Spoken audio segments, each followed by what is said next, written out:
Have I read Jiddu Krishnamurti? No. Maybe I read something of his once. I can't remember. Maybe just some extracts. I can't remember. It was when I was much younger.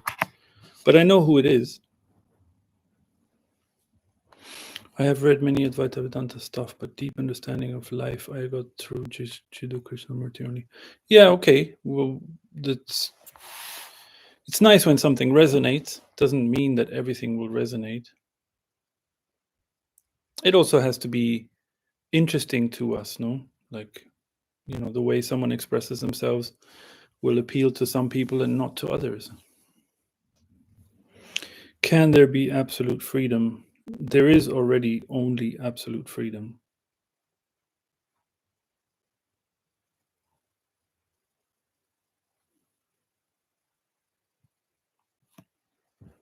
But in a very,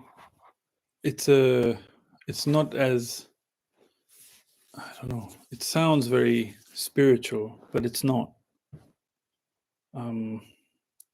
Think about life, like what does the word life evoke? Yeah, or the word energy, or how could you ever say that those aren't free? Do they not dance and move freely? Like energy, is it not, would you say energy is not free? Yeah, it's free. That's all there is to say about the discussion. Really, like,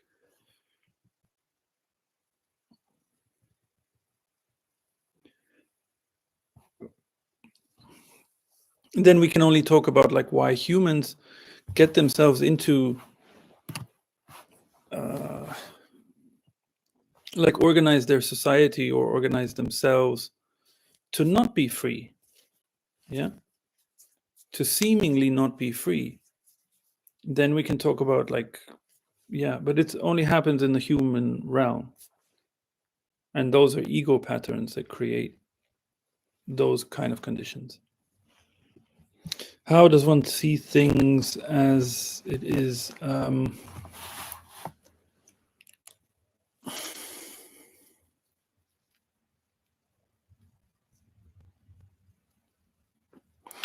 First of all, there's no need to. So it's only if there is a desire to, then the way will become apparent. But it'll be different for you than for me or anyone else. It's love, so it's your love of truth or your love of the natural desire to be free of ego concerns and considerations, so there's no technique or way, like path for that. It's just a sincere desire to tune into that, to not overlook it, to not put it aside for more important concerns like titles and honors and career and respect from others, and those kind of things. Like if those things are become more important, then this inner voice, let's say, it just becomes more and more quiet, so then you can't see inwardly. But that's really up to each one. Like if there is the sincere desire, then that's already the how. Have I heard about chakra awakening? Yeah, I think so. I mean, the idea, I guess, that we have chakras and that they get blocked and then they get so-called awakened. Maybe that's what you mean. I'm late. I couldn't make it on time. Please upload this live. Didn't miss anything. I see there was a discussion. Yeah, but if you more than likely, or always, if you're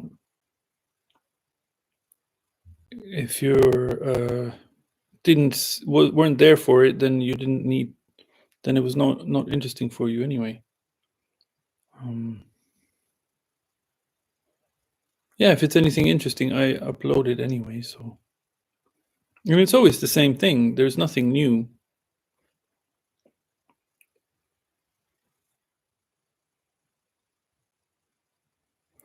How can you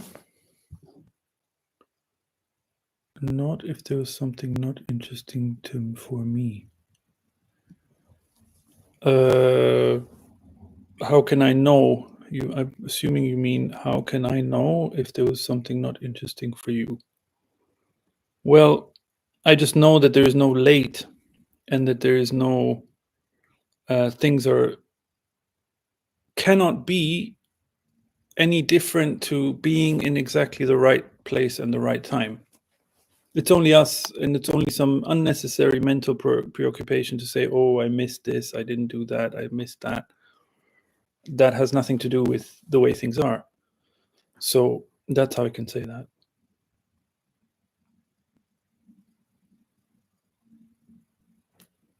Okay. Well, thank you for your words. I was just saying that it's nice to even be able to talk about this subject, like, and what a gift it is to have this kind of medium, the internet, to yeah. And it's nice to talk in a, how to say, in a simple way, rather than some kind of riddle of,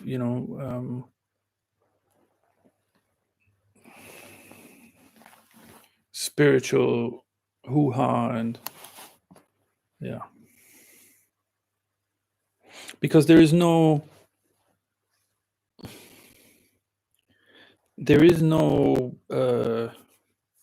I don't know, I wish I could say this in words, and I feel like if I say it, it's not gonna come out the right way. But from here, where someone seems to be burdened or kind of tied to some ego ties, and here where that stops, there is no gulf, there is no like hole or separation at all. It's very simple. It's very, very simple.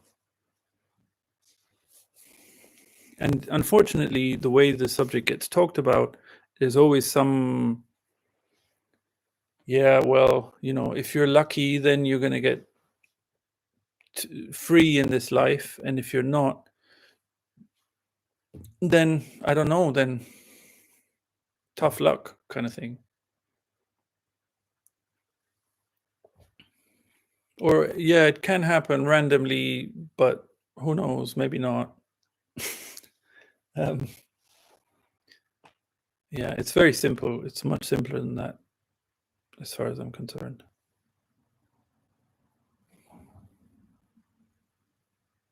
And all the ingredients are there in daily life. There's no need to go to some retreat or do some, crazy practice, or even not so crazy. There's no need to do anything specific, be any specific way. Yeah. And all it takes is this much courage to risk misunderstanding with others, for example, to say no to something when everybody else is saying yes to it. The risk that we're going to stand alone, be abandoned by others, lose connections, lose friendships, lose this, that, the other.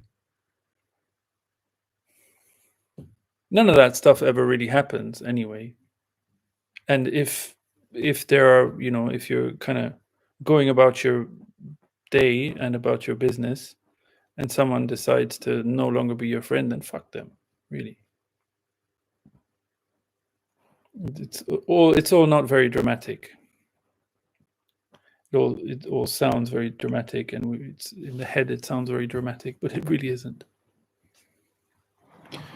I think like the practices are designed to ultimately dissolution,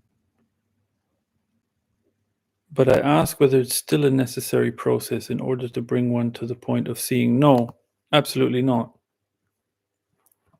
No, 100% not.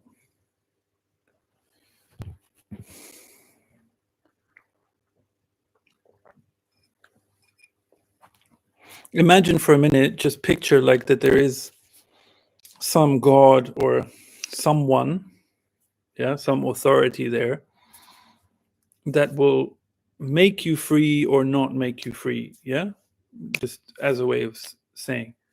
um Simple example: someone who's very bent on some practice and uh trying so hard to get somewhere, it'll be more it'll be more difficult for God to make that person free. So it's actually a burden, but it really depends. Like if there is true, it all depends how it's happening. If it's just with love, with complete love for the practice as well, someone who goes to a temple and loves the aesthetics of it, yeah, and the kind of the thoughtfulness that going to a church or a temple can bring with it, um, then that's love. But if there's some kind of ego ambition involved, then it's a hindrance. But none of those are actually even necessary. The I mean, the practice, a practice, it's not necessary at all in any way, even to sort of be thoughtful and love and have a love for it. No, because someone who is, I don't know, runs a corner shop somewhere and all they do is spend time watching movies behind the counter, because not many people come and they just go about their daily business, but they're joyful inside, that person will be free. Never heard anything about religion, never heard anything about, was never interested, never heard anything about non-duality, sure as hell didn't, never had anything to do with any practice. Yeah, yeah, simple. Like a jazz musician who wants to be able to improvise has to learn all the techniques to be able to unlearn them. No, that's not true either. No, a jazz musician can improvise very well without ever having to learn any technique.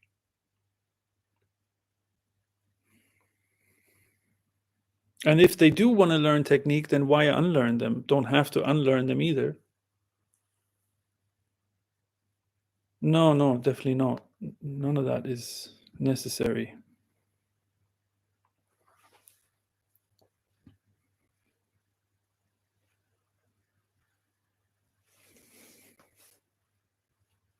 It's all about what the uniqueness is. What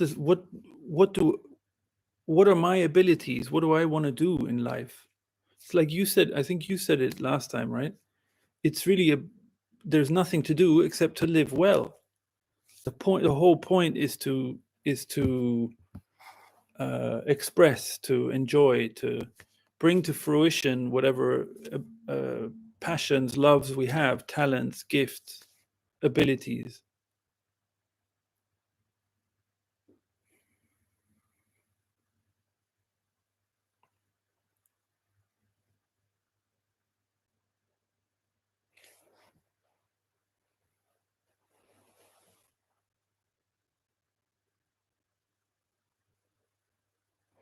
But without the practices, certain questions are never even asked. That's, first of all, that's not true.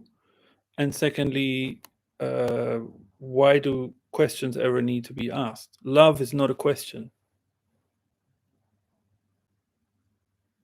Can have a conversation and can seem like questions, but at the end of the day, it's a conversation. But fundamentally, there is no question. And why have to ask questions to live freely or to live well? Why?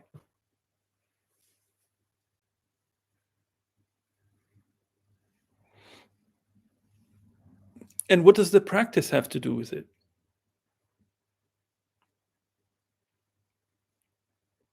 Someone can't be like have natural curiosity about themselves, about life, about things without a practice.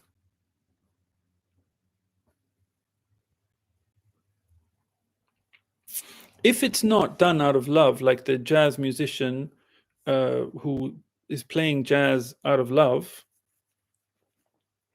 if he's doing it for any other reason, then it's just ego. It's the same with any kind of practice. If somebody loves to meditate, great, good for them. But if it's done for any other reason, then it's just ego. Then all it is to get attention. And in most cases, it is an effort to show, look how disciplined I am, look how devoted I am, look how this, that, the other, you know, I'm doing it the hard way and all this stuff, you know. If somebody loves to meditate or to do any practice for its own sake, just for the sheer love of it, then that's a whole different thing. Then it is really just done for its own sake. Then it's relaxed. Then there is not this condition tied to it, like, oh, I have to see results from this or whatever.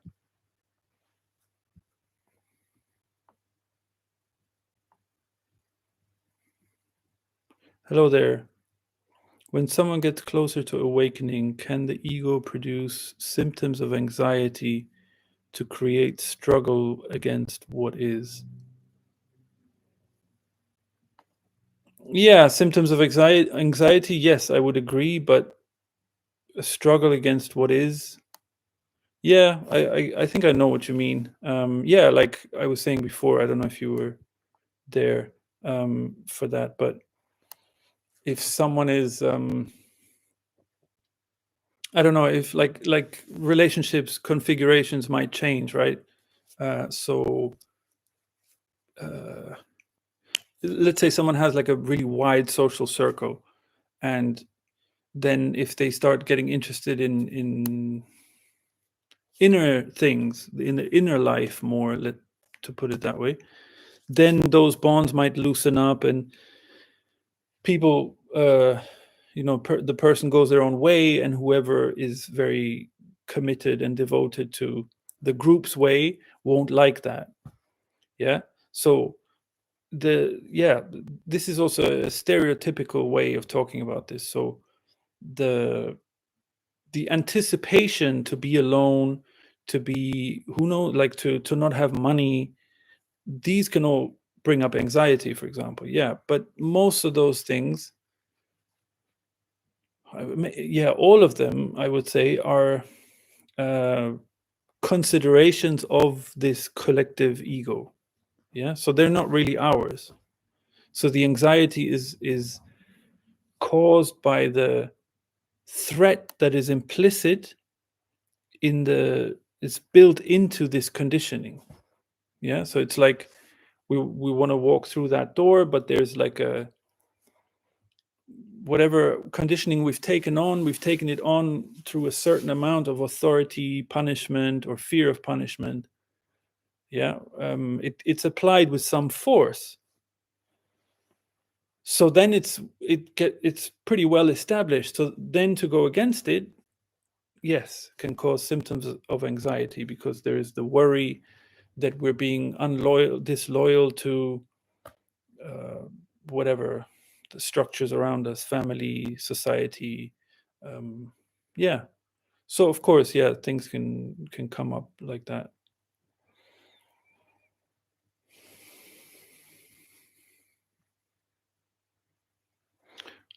Thanks a lot. I know it's difficult sometimes trying to use language to explain this stuff. Nice one. Yeah. Yeah, for sure. Yeah, too right.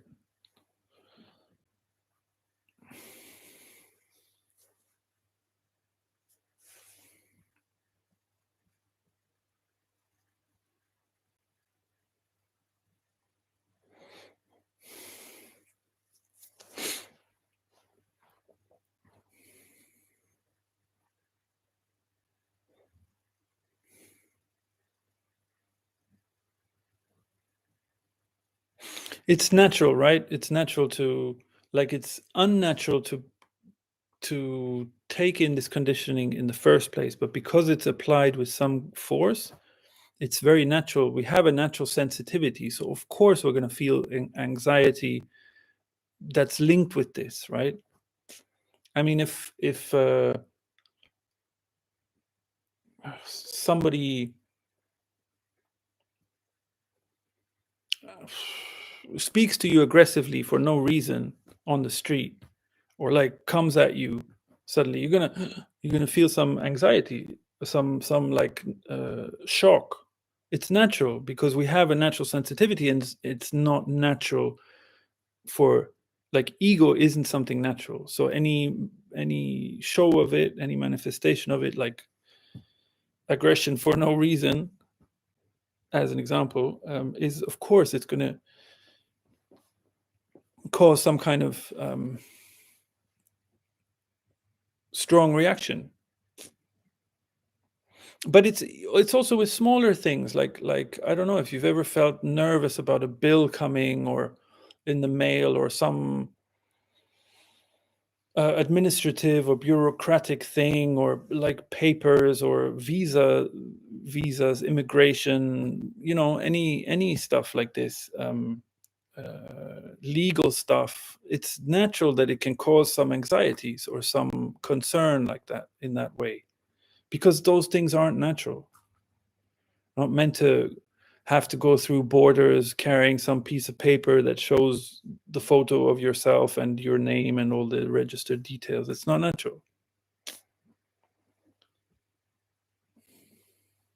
We have everything we need. So the only sense that will tell you that is your sense of what feels right and what doesn't feel right. Yeah, that's it. You understand?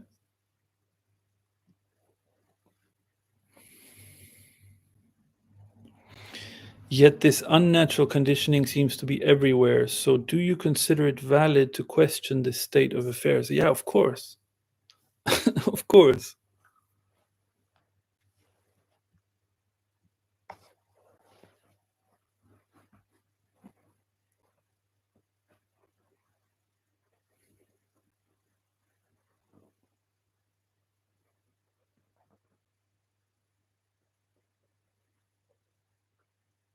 Like, if we're talking about this subject with any genuineness, then that's what we're doing.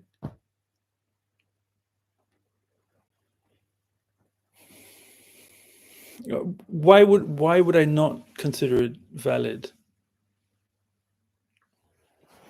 And that is what I meant by the usefulness of practices which provoke such questioning. Huh. But why do you need a practice to do that? And then, okay, maybe it comes down to the word. I don't, maybe what you mean by practice is something different than I mean by practice. But again, all I would say about practices is that if it's something you genuinely love doing, then how can it not be beneficial or enjoyable or good or whatever? So that's all I would say about practices. But questioning the state of affairs is just a process of natural curiosity, and I don't see. Okay, if there's a practice that can facilitate that, I don't see. I don't know. I don't know. It really depends on the word and what you mean. Which practice? Maybe you want to talk about a specific case. That's often easier.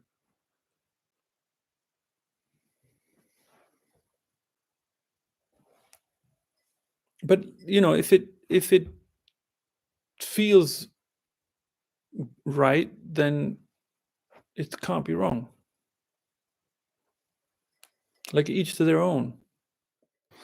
An example of practice which provokes questioning the state of affairs would be self-inquiry. Yeah, okay.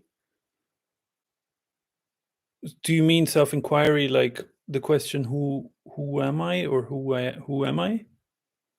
This The way I see this word getting used in terms of non-duality is from Ramana Maharishi. Um, Self-inquiry being to ask the question, who am I? Is that right? Hi there, Jennifer. How's it going? Yeah, if someone wants to do self-inquiry, like for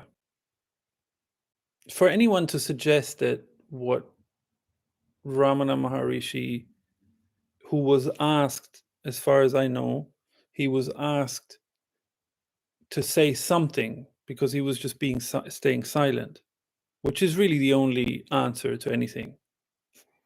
So he was asked to say something, and he said, okay, it was kind of like a conceding and saying, okay, ask the question, who am I? And for anyone to suggest that that's kind of false or fake or bogus or not true freedom is deluded. Okay, that's not. I think what is meant, if the reason people speak against self-inquiry is because this differentiation I was trying to make. So if it's simply asking the question, who am I? That would be a completely natural curiosity that a child has. And to really get to feel like, what's the uniqueness here? Like, what is this? Okay. But as a practice, to sit there for hours in an uncomfortable position and ask, who am I? Or walk around all day thinking, who am I? Who am I? Who am I? You ask that question, there's a natural, it's love, there's a natural curiosity, and then you kind of let it go. Yeah, if someone has that natural curiosity, they're not going to be pedantic about it all day. And this is what I mean by practice. To make it into a spiritual practice is okay, someone might be so consumed by it and want to know nothing else but that, but it becomes like a digging too much. The rigor with it, the self-discipline with it, that's always ego. That's always like, look at me, how disciplined, how passionate, how devoted I am. Yeah. So even if, like I was saying, if there's a practice, something you like to do, meditate, whatever, and it's done with passion and love and joy, then that's natural, and it's, of course, it's beneficial. There's no question about it. But you see the subtle difference. The claiming would say, look how passionate I am, look how devoted I am, look how this, that. There's a little bit of pride that develops around it. That's ego, and that's not beneficial. So asking that question, if someone wants to ask that question and read something about Ramana and finds it interesting, great, why not?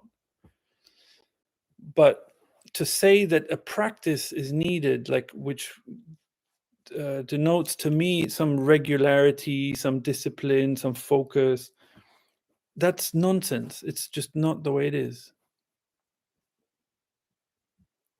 Because we're not talking about a skill here. This is not a skill. It's the way things are.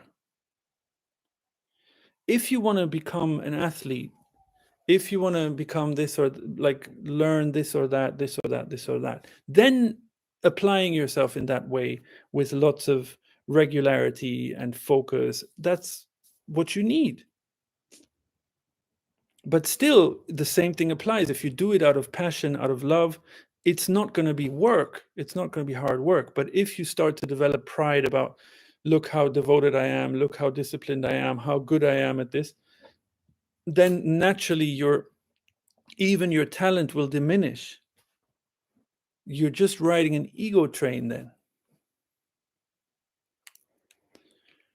Hey, Jennifer, I was listening to your talk from the other day, and you talk about arranged marriage. It was helpful, but still I did not get everything. I mean, it's not natural to follow our parents and do as they say. No, it's not.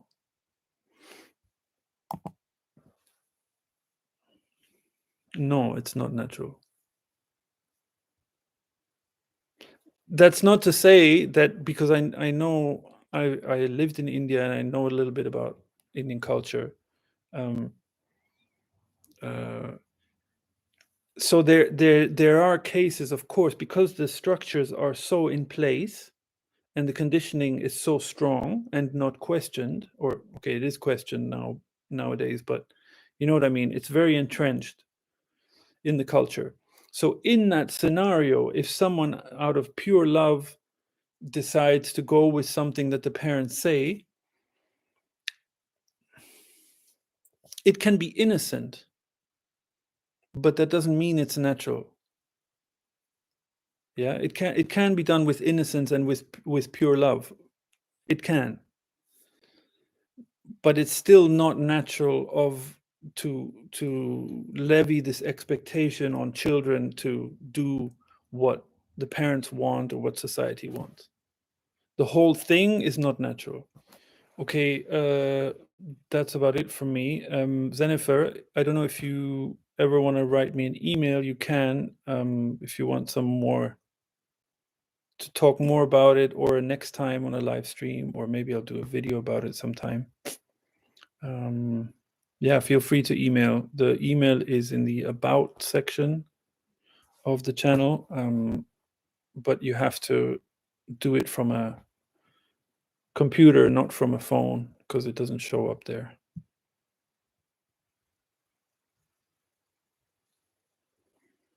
I agree with you that practice should be done in love and not become egotistical, but the existence of those teachings, as fickle as they may be, is a wonderful thing. Otherwise, certain perspectives would be overlooked.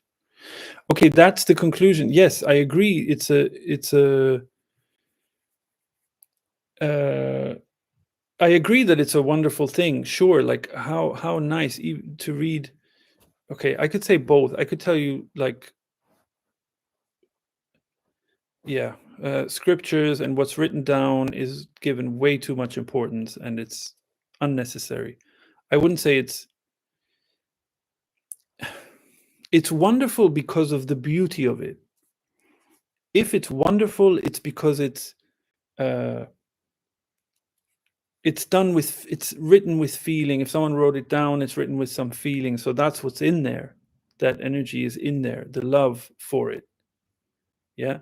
But to go with something like this conclusion that you say in the second part of what you've just written, otherwise certain perspectives would be overlooked, that's not true. You will always come across whatever you come across in life. There will always be little ingredients, little stimuli, little things that resonate with you, that they're a gift. They're for your enjoyment. They're to help free you. Yeah, that's true. But to give the credence to those things that are written down, no, it's life that brings you here, there, look at this, take a look at that. Yeah, it's not that certain, if you didn't see it here, then, or if you missed that one, then something else will come along. How abundant is life? How many seeds does a tree throw down? Far more than whatever new trees will ever come. The abundance is the absolute. Like, there is no, otherwise certain perspectives would be overlooked. Not at all.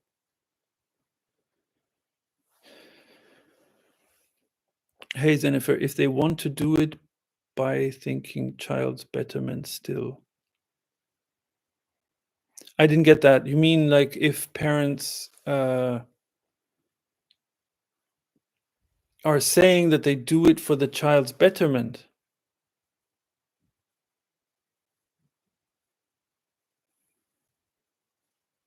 Yeah, that's the, like, the reasoning that's given. That's the um,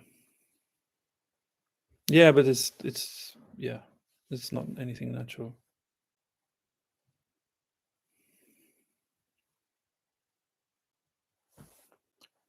Okay, let me know next time if you want to talk about it again, or like I said, send me an email. I'm gonna go leave it at that. See you later.